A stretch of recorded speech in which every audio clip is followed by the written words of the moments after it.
Hi friends, it's Kristen. Welcome back to my kitchen. If you're anything like us, then you are experiencing the financial strain on the grocery budget with the grocery prices and things rising so high as of late. So I thought it was the perfect time to share some of our favorite pantry staples that we make at home to save money and to use and eat cleaner ingredients. All of these recipes linked or written in the description box down below. And if you're looking for more recipes just like these, you can find them in my guide called the From Scratch Kitchen. I'll also have that link below for you.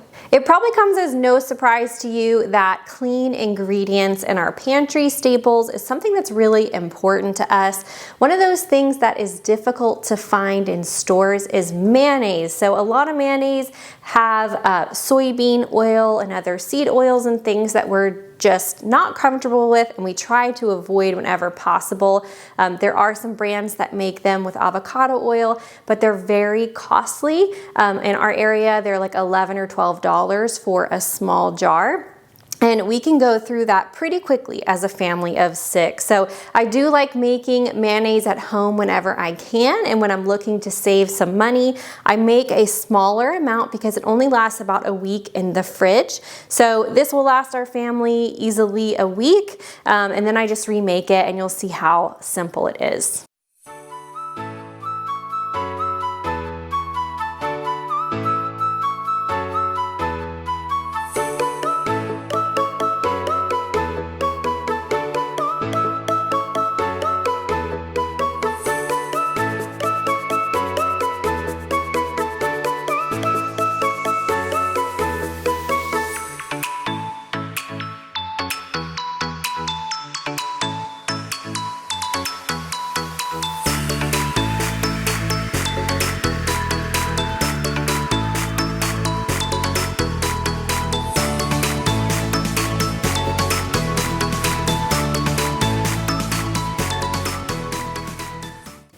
I told you it was so simple. Look how good this looks. I mean, you really can't tell the difference between this and store-bought mayonnaise, except that, in my opinion, it tastes better. You can add all sorts of spices. I've made like a chipotle mayo before, which was super delicious. So I'm just gonna put a lid on this mason jar, and I'm gonna store this mayo right in the jar that I made it in, and I'm just gonna stick this right in the fridge.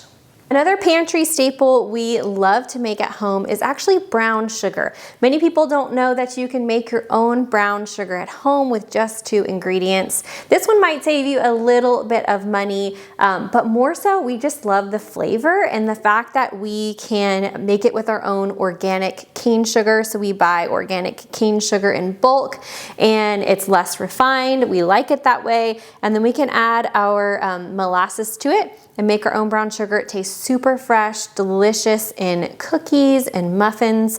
It's one of our favorite things. And then we just store it in a jar or a bag in the pantry.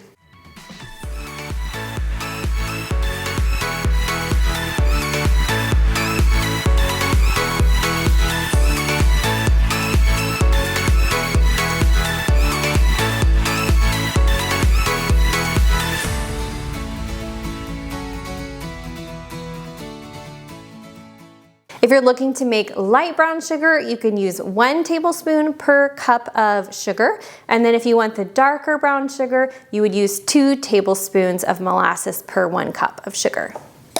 I'm just gonna store this in a glass Pyrex dish, but you can put it, like I said, in a Ziploc bag, or often I'll use mason jars with lids, but this just is what I had close to me.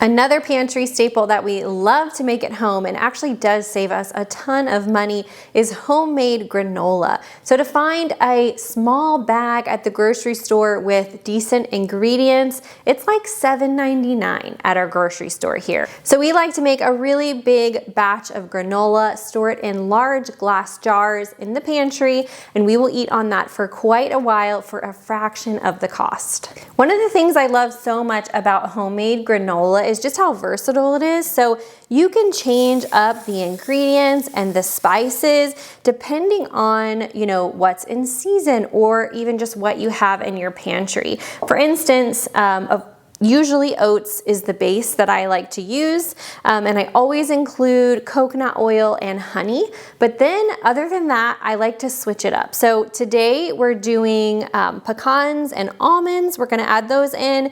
We're gonna do some coconut, and then again, the coconut oil and the honey. Normally we would add some sort of dried fruit as well. We really love dried cranberries. Raisins is really good. And then any kind of nut you wanna add is great. You can use walnuts, you can use pumpkin seeds, just any kind. I've actually never made a batch of granola that didn't taste good when I just use this kind of like basic recipe.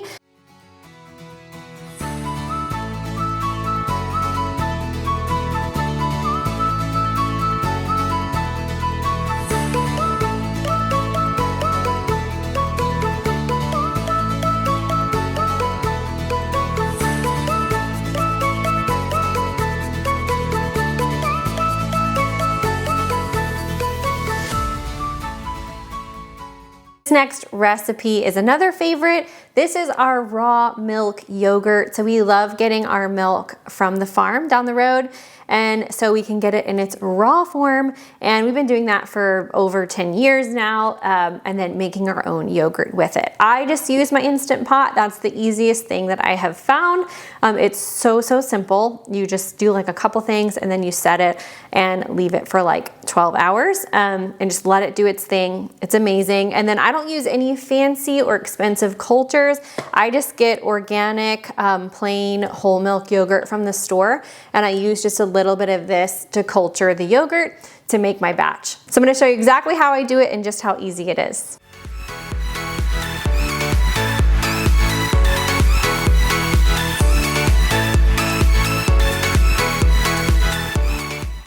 So you can find the full instructions down below, but this is 12 hours later after the yogurt has cultured. And I like to strain off some of the liquid from the yogurt, but this is completely optional. So I have an organic cheesecloth that I use. I'll put that in the description box as well. And I just pour all of it in there. I like to put a little rubber band at the top, and then I just hang it from my cabinet over the bowl and allow it to just drain off as much liquid as I'd like. Then I'll put it in my jar and put it in the fridge. But if you don't want to drain off any, you can just put it right into your jars and right into the fridge.